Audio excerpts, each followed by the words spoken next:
Good afternoon. March 25th, you received a memo from PAR Director Jesus Aguirre about an external investigation that they are going to do into the aquatics culture. In the memo, they say all the investigations they've done so far were fully completed and found nothing. Here's an email, December 26th, that confirms there were inappropriate relationships between 30-plus-year-old managers and young lifeguards. The email confirms that the lifeguard and the manager were spoken to by management, and the woman was punished by being transferred, ending her lifeguard career to some other job in PARD.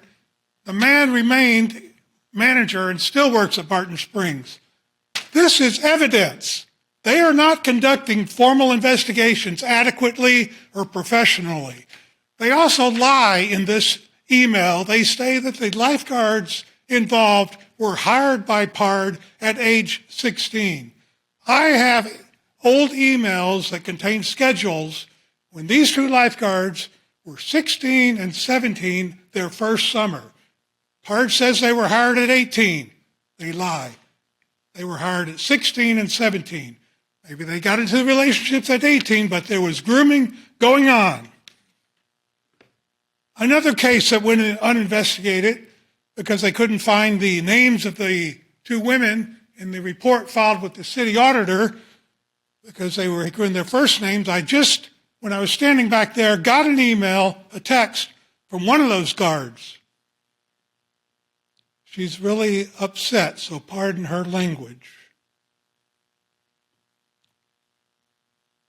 I told her, she said she was just yesterday contacted by HR and she didn't know what it was about. I told her they're doing an investigation. She writes, "That's insane. When I walked out of the office that day to make that complaint, Jody J. stopped me and basically intimidated me and made it very clear that I should stop. She basically was telling me if I wasn't so precocious, these things wouldn't be happening to us." And we were like, what the fuck? Then I got fired. And then later she says, "Jody is the one I think should be in the most trouble." Everything was brought to her attention. It was just so rampant, and clearly the entire culture that was probably too much work for her to deal with. She also says that working as a teenager in aquatics was fucking traumatic. Sir, thank you for your comments. But Yesterday I got a cease and desist letter from Jody J. She tells me to shut up or she's going to file criminal complaints against me. That is retaliation. She should be immediately suspended from her job as Assistant Parks Director. Thank you. Thank you for your comments. Next speaker is Joe Wiseman.